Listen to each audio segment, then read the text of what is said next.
welcome everybody. We'll get right into questions, and we'll start with Mark Brennan, and then we'll go to Audrey Snyder. Mark? Hey, James, thanks for your time tonight. You too, Mark. Hey, I'm not sure if you saw, but the state has kind of defined what the COVID vaccine plan is going to be moving forward over the next month. Do you guys have any sort of game plan laid out for the program? And how will this impact you personally with the situation that you're in? Thanks. Yeah, so personally, it has not changed a whole lot for me, and I don't know when it will. I'm staying in my garage over my house. I'm still at my house. I have kind of a separate garage, and I'm staying in an apartment over there. So we've been still separated from the family, and will be for a while.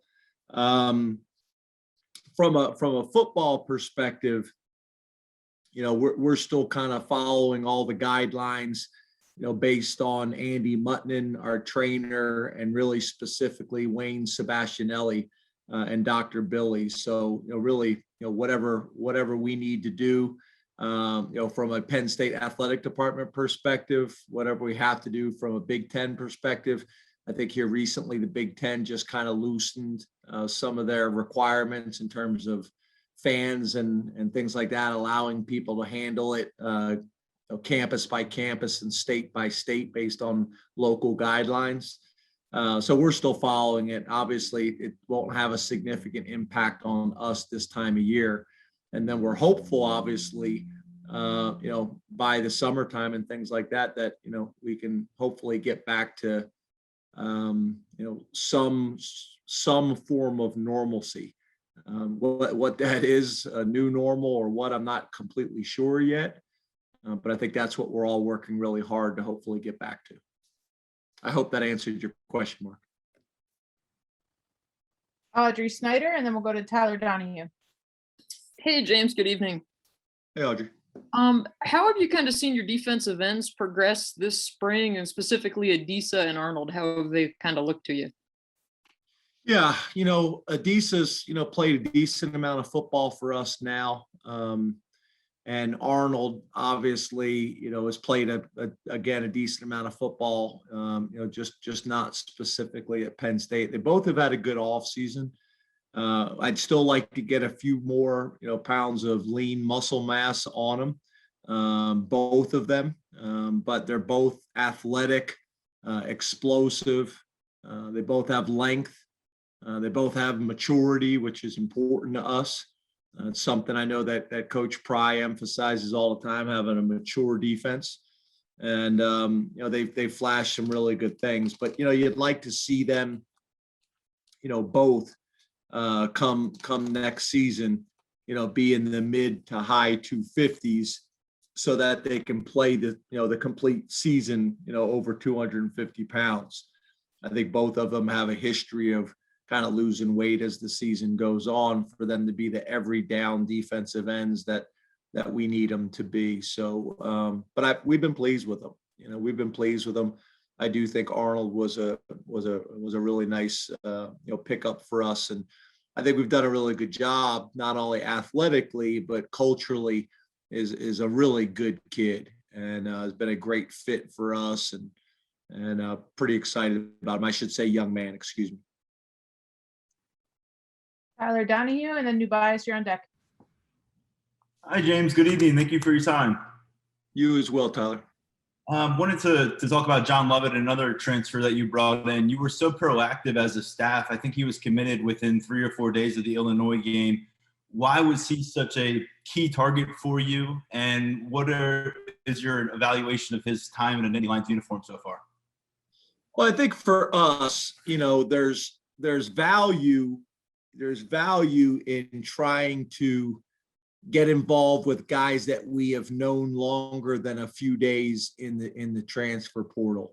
If we're going to bring, young men to our campus and to our community, and you kind of want to have an understanding of who they are. And if you're just doing that through the transfer portal, it's hard to do that. It's amazing to me how many programs take guys from other schools and they never call the previous school. So for us, we've recruited John Lovett out of high school. So that really helps. You had a relationship with him throughout his high school recruiting process. And then you were able to kind of follow him. It's kind of interesting how it goes. Guys that we recruited, I think some of you guys do the same thing. You kind of follow them from afar and see how they're doing. Guys that maybe we didn't go on, and how are they doing at other schools, or guys that we didn't get, and how are they doing at other schools? And was it a miss or was it not a miss? So tracking him, during his time at Baylor, and had a good career there. And then obviously there's a lot of connections with Penn State and the old Baylor staff. So being able to talk to them, there was value in that. So it helped us because we knew who he was. He's also a regional kid, being from New Jersey, that helped. And it's funny, John's like some of the guys that we've recruited. It was John and his brother, if I remember correctly, and his dad.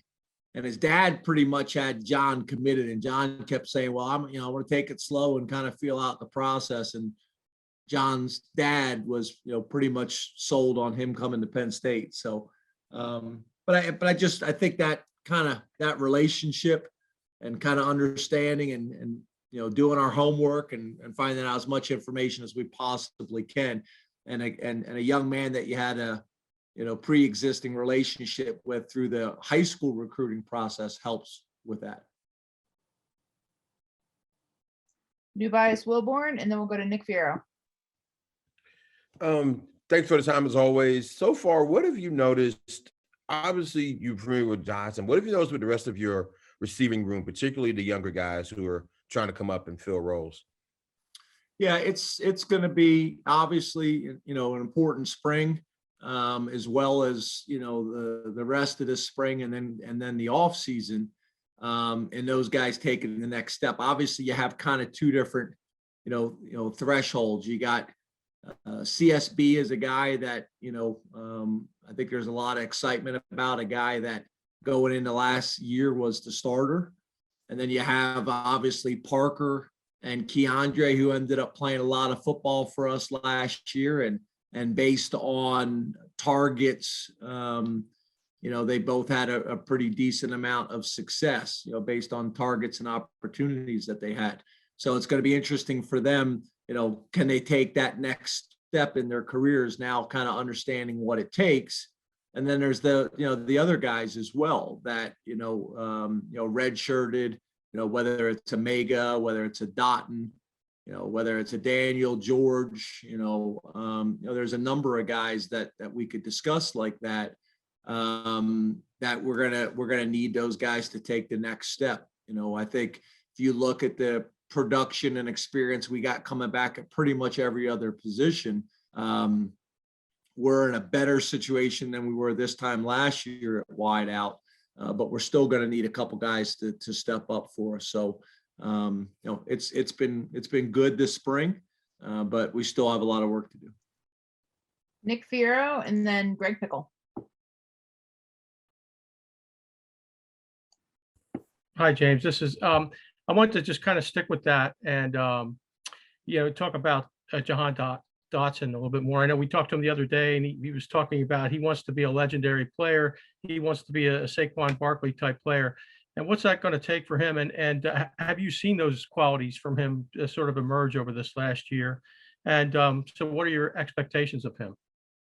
Well, I think one of the things that we talked about as a team, last week in our team meetings was, that in a game like football, the ultimate team game, you just got to make sure that your individual goals go hand in hand with team goals.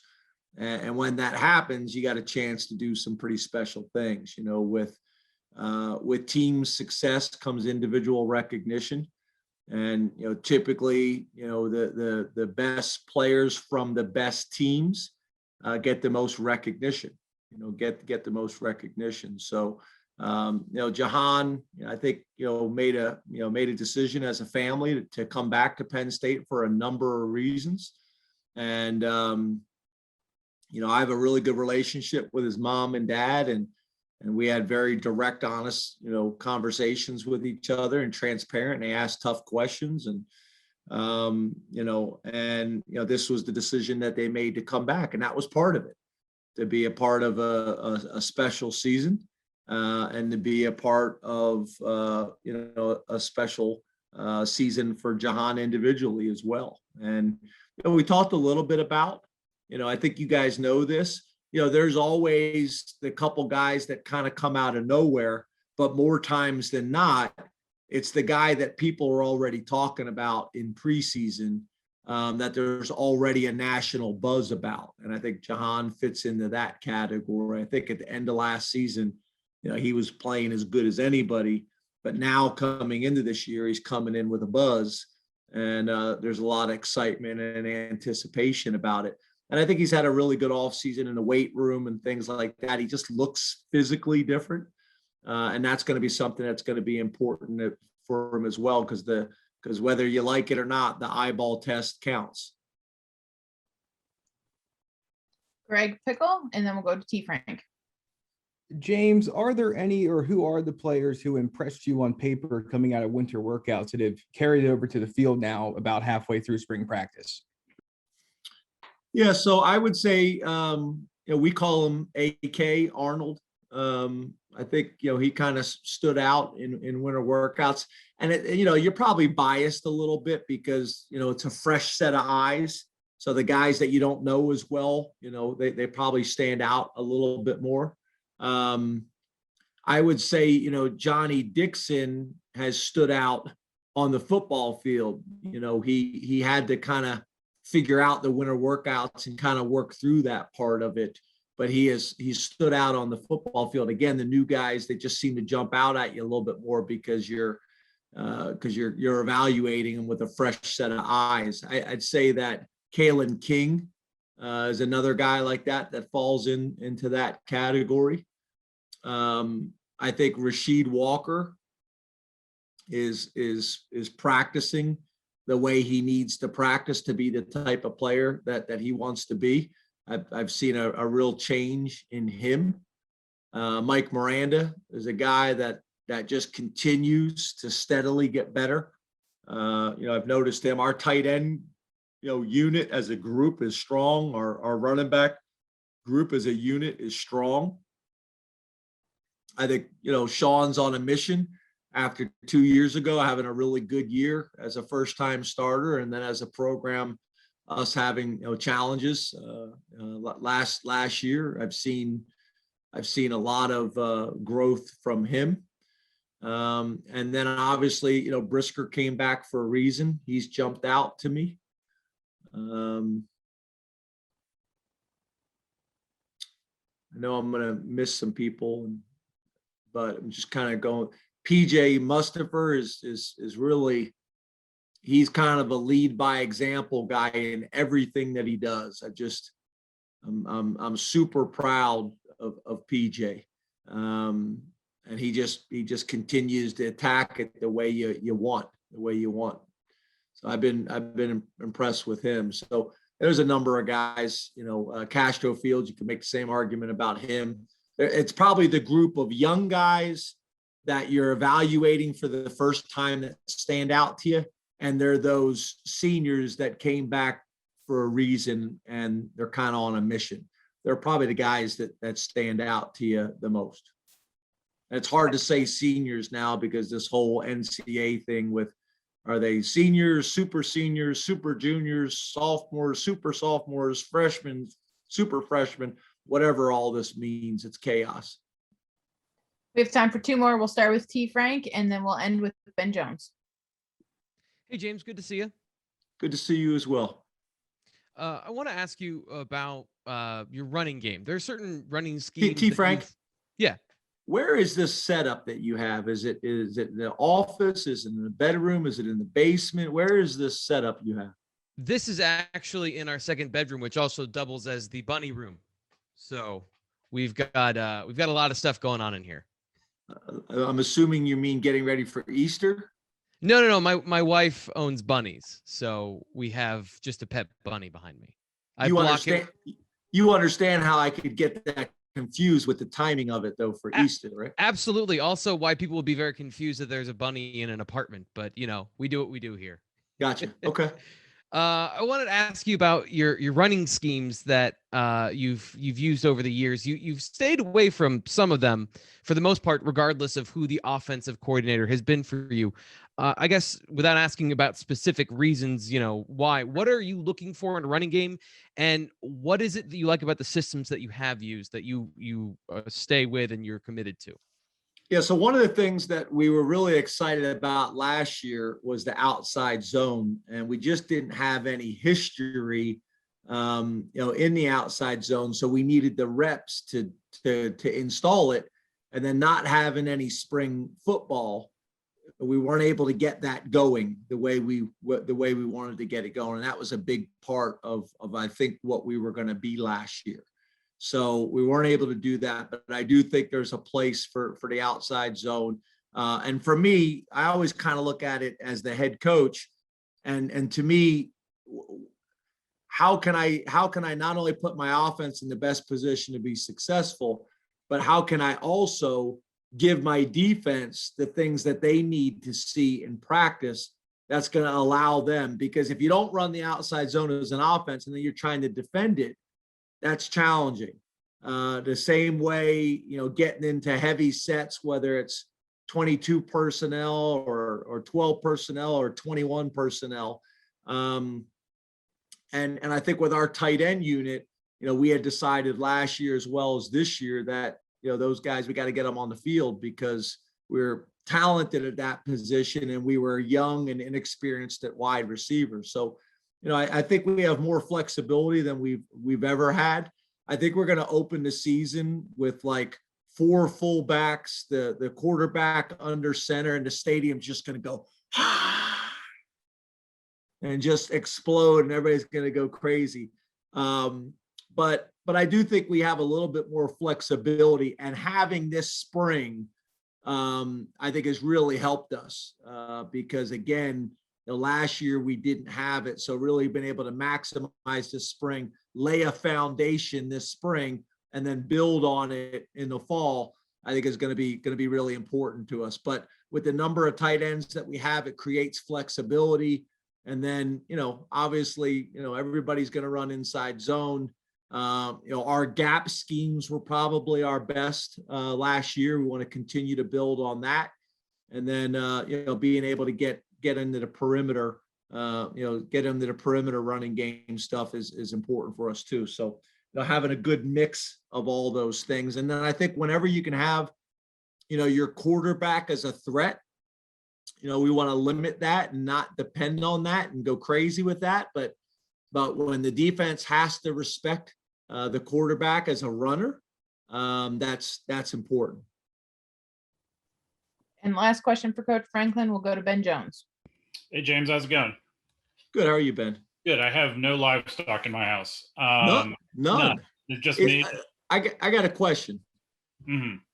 Is a rabbit considered livestock? Like in my mind, livestock has to be a certain size, like a certain threshold, or is anything that's living considered livestock? Do you know that answer? I don't know. I mean, you can eat it, so I guess that's sort of like, So that's what the threshold for livestock is. Can you eat it? I honestly have absolutely no idea, but I'm running with that in case I get hungry. That's fair. I want to go back to something you said last week, which I thought was interesting, that there's really only so many ways to draw up the offense that you want to run. If I gave you 5 variations of the same idea, what are sort of the nuances and details that would make you pick one of those 5? Yeah. So if I'm understanding your question correctly, for me, again, it's not just based on the offense. I want to look at it in terms of what's going to give our offense the best chance to be successful, but what is also going to prepare our defense for what they're going to see week in and week out. So that's being multiple, being able to line up in empty, being able to line up in 3 wides, being able to line up in maybe 3 wide personnel, but from a spread set with a tight end in the game. that you're lining up as a wide receiver or connected to the offensive line, whether that's getting in 12 personnel and really being able to run everything, whether it's spread sets, whether it's getting into more traditional sets with a true tight end and a, you know, what you could probably describe as an H-back, a movement guy, which is really what we did a lot of at Vanderbilt, which you know really can kind of fill the role as a fullback. And then I think tempo is important because tempo is a weapon. And again, if you don't have true tempo in your offense, it's hard to get your defense ready for it. And to be honest with you, we've never been tempo. You know, we've really never been tempo. We've been no huddle and we've been look, but you know, we've never really been no huddle. So I think being multiple is something that's always been really important to me. You know, as a former offensive coordinator and as an offensive head coach, you know, that's what we were able to do. And, you know, that's what we'd like to get back to doing. So, you know, and then I think that the last one that I think we have done a pretty good job of is being explosive. You know, you got to be explosive on offense. And then the last one is you got to be ball secure. So those are things that are probably most important to me is I want to be ball secure, which we've done a pretty good job of that over our time here. We did not do a good job of that last year. We want to be explosive. You know, those are probably those two, when you talk to the analytics people, are the two most powerful statistics you got. So you want to be those things. And then you want to be multiple, anywhere from spread, no backs, gun, to being able to use your personnel like we do with a strong tight end unit of getting those guys on the field, which allows you to, you know, probably the most flexibility out of any position group you have, because you can line up in traditional spread sets or put those guys in the backfield or connected to the offensive line. So those are probably the things, Ben, that are important to me. And, you know, and tempo is the other one. You know, there's been coaches that I've interviewed and hired, and they've sold themselves as tempo guys, but then we weren't really that. You know, so I think that can be a weapon for you as well. And again, for me, I'm always looking at it as how does it prepare our offense and our defense. And I think that's where you have to be careful. Some of these spread teams, they score 60 points a game, but they give up 58 or 64 points a game. And you have to be very, very careful as an offensive head coach that everything isn't tilted towards the offense and you put your defense in a very challenging situation.